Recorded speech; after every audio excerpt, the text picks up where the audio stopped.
আসসালামু আলাইকুম। আশা করি আপনারা সবাই অনেক ভালো আছেন। আজ আমি আরও একটি নতুন ডিজাইনের কাঁথা নিয়ে আপনাদের সামনে হাজির হয়েছি। আশা করি কাঁথাটি আপনাদের ভালো লাগবে। আমি এখানে ২ ইঞ্চি পরিমাণ গ্যাপ করে ঘর করে নিয়েছি। ঘর করা শেষ হলে কাঁথার এক সাইডে এইভাবে বাঁকা করে সেলাই করে নিতে হবে। এক ঘর পর পর এইভাবে বাঁকা সেলাই করে নিতে হবে পুরো কাঁথায়। আমি এই কাঁথাটি ৪ পার্টে তৈরি করেছি। এখানে ৩ তারের মোটা সুতা ব্যবহার করেছি এবং ববিনের জন্য চিকন সুতা নিয়েছি। কাঁথা সেলাইয়ের জন্য আমি ২১ নম্বর সুই ব্যবহার করেছি। ঘর করার সময় সেলাইয়ের মাপটা আমি বড় রেখেছিলাম। আর যখন পাতা করতে হবে তখন সেলাইয়ের মাপ একটু ছোট করে নিতে হবে। তাহলে ইচ্ছে মতো ডিজাইন করা যাবে।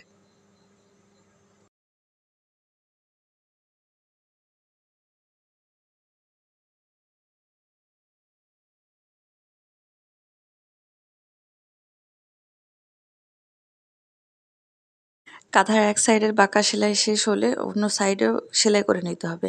এখানে আপনি আপনার ইচ্ছা মতন সেলাই করে নিতে পারেন যেকোনো সাইড থেকে। ঘরের যেকোনো এক সাইড বাঁকা সেলাই করে এক সাইড ফাঁকা রাখলেই হবে।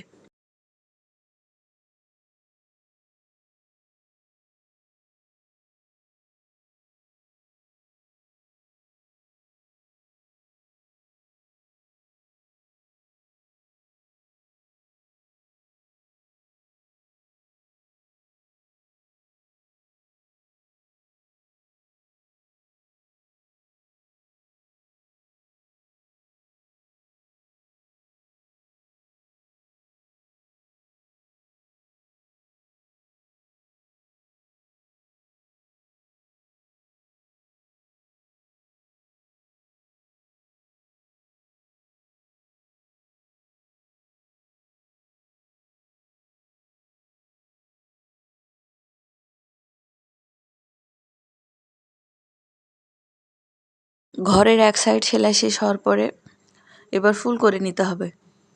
প্রথমে ২টি ছোট্ট করে পাপড়ি করে নিতে হবে, তারপরে আবার একইভাবে বাঁকা সেলাই করে নিতে হবে। একই ঘরে আরও ২টি পাপড়ি করে নিতে হবে। নিচের লাইনেও একইভাবে গোড়ার দিকে ২টি পাপড়ি করে বাঁকা সেলাই করার পর আবার নিচের দিকে ২টি করে পাপড়ি করে নিতে হবে। ডান হাত দিয়ে হালকা করে ফিট তুলে বাম হাত দিয়ে টেনে টেনে এই ডিজাইনগুলো করে নিতে হবে। সেলাই ছোট হওয়ার কারণে ডিজাইনগুলো খুব সুন্দরভাবে সেলাই হবে। আশা করি আমি আপনাদেরকে ডিজাইনটি বোঝাতে পেরেছি। ঘরের প্রথম দিকেও ২টি পাপড়ি এবং পাকা সেলাই করার পর নিচের দিকেও ২টি করে পাপড়ি হবে। এভাবে পুরো কাঁথায় ফুলগুলো করে নিতে হবে। ফুলগুলো করার সময় সেলাইয়ের মাপ ছোট করে নিলে ফুলের ডিজাইনগুলো খুব সুন্দর হবে এবং ইচ্ছে মতন ফুলগুলোর শেপ দেওয়া যাবে।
কাঁথার এক সাইডের ফুল করা শেষ হলে কাঁথার অন্য সাইডে একইভাবে সেলাই করে নিতে হবে। গোড়ার দিকে 2টি করে ছোট পাপড়ি বাঁকা সেলাই করার পরে আবার নিচের দিকে 2টি করে পাপড়ি করে নিতে হবে। এভাবে সেলাই করলে ফুলের শেপ চলে আসবে।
আশা করি কাঁথাটি আপনাদের ভালো লেগেছে।